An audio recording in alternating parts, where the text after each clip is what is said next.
The morning of my birthday smelled like varnish and betrayal. I had spent 3 years building that scent, the mix of rosewood dust, linseed oil, and something faintly sweet that meant home to me. My name's Elena Ward, and I build guitars that sing better than people speak. Or at least I used to. When I pushed open the door to my workshop that morning, the air felt wrong. Too still. The usual chorus of metal against wood was gone. I turned on the light, and the world fell silent in a way that hurts the ears. The benches were bare, every tool, every chisel, every piece of my craft gone. The room looked stripped, violated. I remember staring at the outline of dust where my grandfather's vise used to sit, the faint square of clean wood it left behind like a ghost of everything I'd worked for. My throat closed before my mind caught up. I ran back to the house, still holding the rag I'd used to wipe my hands. Dad was at the table cutting into a piece of birthday cake as if the universe hadn't shifted. Mom laughed at something my brother said. I stood there waiting for someone to notice the absent screaming behind me. "Where are my tools?" I asked. Dad didn't even look up. "We sold them," he said like he was announcing the weather. "It's for your brother's tuition. You'll understand when you're older." That was the moment I understood everything. He'd sold my future to fund his favorite child's. And while he ate my birthday cake, I decided what kind of daughter I'd be from that moment on, the kind who never let anyone sell her twice. When the light flickered on, I expected to see the reflection of copper strings and varnished wood gleaming back at me. Instead, I was greeted by silence, heavy, almost physical pressing against my chest, like a weight I couldn't move. The workbench that used to be cluttered with half-built guitars was bare. The hooks on the wall hung empty, thin shadows where my chisels and carving knives once lived. Even the smell of cedar and oil was fading, replaced by something colder, metallic final. I stood there frozen, trying to make sense of the space that had been my second skin. Every board, every clamp, every scar on the wood had a story. The day I built this workshop, I'd sworn it would be my sanctuary, a place no one could touch. And now, it was hollow, picked clean, like a carcass. My heartbeat roared in my ears as I crossed the room. The small patch of lighter wood on the table where my grandfather's vise used to sit stopped me. I ran my fingers over it, feeling the indentation his hands and mine had made over the years. It felt like touching a gravestone. By the time I reached the house, my pulse had steadied into something dangerous. Not panic, but clarity. The front door creaked as I pushed it open. Laughter floated from the dining room. I followed it each step heavier than the last. Dad was at the head of the table, sleeves rolled up, looking pleased with himself. Julian sat beside him, scrolling on his phone, the glow from the screen lighting his perfect, oblivious face. Mom's hands trembled slightly as she poured coffee, pretending nothing was wrong. "Where are my tools?" My voice cut through the air like the snap of a string. Dad didn't flinch. "They're gone," he said calmly. "We sold them this afternoon. Julian's tuition deadline was today, and we were short." I stared at him. "You sold everything." "My grandfather's tools. My workshop. They were just things, Elena," he said, as if explaining common sense to a stubborn child. "You can replace things. You can't replace an education." Mom looked at her hands. Julian smirked, not even pretending to care. Something inside me cooled to ice. "I understand," I said softly. Dad smiled, mistaking surrender for agreement. "Good. Let's eat before the cake melts." But I wasn't hungry, and I wasn't staying. That night, while they slept, I packed my duffel bag. Every item I chose made the truth sharper. They'd sold my tools, but they hadn't sold my resolve. When I closed the door behind me, the air outside felt clean for the first time in years. I didn't leave in a rush. Rage would have made too much noise. Instead, I moved through the house like a shadow, every step measured, every breath deliberate. The only sound was the soft rustle of fabric as I folded my clothes into a duffel bag. I didn't need much, just what was mine and what I could carry. The window above my bed overlooked the backyard. From there I could see the outline of the shed that had once been my heart. It looked smaller now, emptied of life, just a wooden box pretending to have meaning. My reflection in the glass stared back, calm, unrecognizable. I sat on the edge of the bed for a long moment, hands gripping my knees. Memories swirled like dust. My grandfather's laugh, the first guitar neck I shaped with trembling fingers, the nights I stayed up sanding maple until the dawn burned through the curtains. Every image felt like a ghost saying goodbye. My phone buzzed. A message from Julian. Dad says come downstairs. You're ruining dinner. I almost laughed. The absurdity of it my life dismantled for his convenience, and I was the one ruining dinner. I deleted the message and powered off the phone. When I opened my closet, I spotted the small tin box on the top shelf, the one that held my birth certificate passport, and a folded note in my grandfather's handwriting. I slid it into my bag and zipped it closed. That sound, the teeth of metal meeting metal, felt final. Outside the air was crisp. I slipped through the side gate, careful not to let it creak.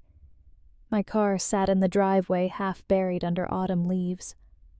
For a second I hesitated. Maybe they'd notice in the morning. Maybe they wouldn't. Either way, it didn't matter. I started the engine, and as the headlights washed over the quiet street, I called the one person who would understand. He answered on the second ring. Elena, Mr. Hayes, I whispered, my voice steady. They sold my tools. A pause, then a low, dangerous tone. Where are you? Outside, I said. I can't stay here. Good, he replied. You don't have to. Come to the shop. I'll make coffee. I pulled onto the empty road, watching the house shrink in the rear-view mirror. The windows glowed warm, safe, oblivious. For a fleeting second, I wondered if Mom would knock on my door in the morning, pretending she didn't hear the silence. But by then I'd be gone, and for the first time in my life the thought didn't scare me. Mr. Hayes's workshop smelled of coffee and mahogany dust, every lamp glowing near midnight.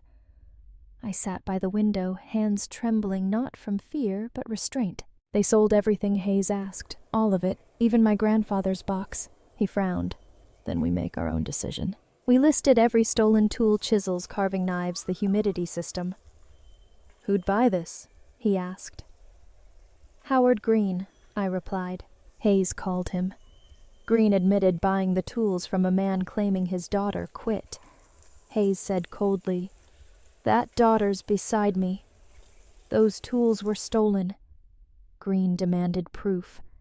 Hayes promised to bring the man who sold them. By morning, my father arrived furious. You've gone too far, Elena. You sold my property, I said. Before he could retort, Green's Mercedes arrived. Calmly, he accused Dad of fraud. Refund me $28,000 or I press charges. Trembling, Dad transferred the money. As Green left, Dad hissed, You ruined this family. No, I said. I stopped you from selling another piece of it. Days later, Hayes's workshop became my refuge, coffee, sunlight, sawdust. I rebuilt what was mine, silence between us saying more than pity could. One evening, Mom arrived tearful. Your father's suspended. Julian can't finish school. Please, come home. He built everything on lies, I said. He's ashamed. Families survive by forgiving. Families survive by respecting, she wilted. You've changed. Finally. She drove off into the fog. Inside, Hayes adjusted a new guitar. Ready to start over, he asked. I touched the wood warm and alive. I already did. The knock came just before closing, soft but deliberate. Hayes and I exchanged a glance. Neither of us expected customers at that hour. When I opened the door, the man on the step looked like a shadow of someone I used to know. My father's hair was unkempt, his eyes ringed with exhaustion, and his shoulders sagged beneath the weight of something heavier than guilt loss. "Can I come in?" he asked quietly. Hayes hesitated before nodding. 10 minutes, he said, stepping aside. My father's gaze swept over the rows of finished guitars, the warm light spilling across varnished wood. He swallowed hard like he couldn't quite breathe. "You've built something beautiful here," he murmured. I didn't answer. I just waited. He reached into his jacket and pulled out a small velvet bag. "I had to sell my car," he said, "but I got these back." He emptied the bag into his palm, my grandfather's chisels worn smooth from years of work. My breath caught. The metal gleamed faintly, carrying the scent of oil and memory. "I can't undo what I did," he said, his voice trembling. I told myself it was for the family, but that was a lie. It was for me. I was too proud to admit I'd failed to admit we were drowning. So I sold your lifeboat to stay afloat. He set the tools on the bench between us, his hands shaking. "I'm sorry, Elena. I know sorry doesn't fix it, but it's all I have left to give." For a long time I said nothing. The silence was thick, broken only by the faint hum of the workshop lights. Behind me, Hayes turned off the planer, giving us space. Julian stepped through the door, then looking smaller than I remembered. His clothes were wrinkled, the confidence gone from his face. "Dad told me the truth," he said softly, "about everything." I just wanted to say I'm sorry, too.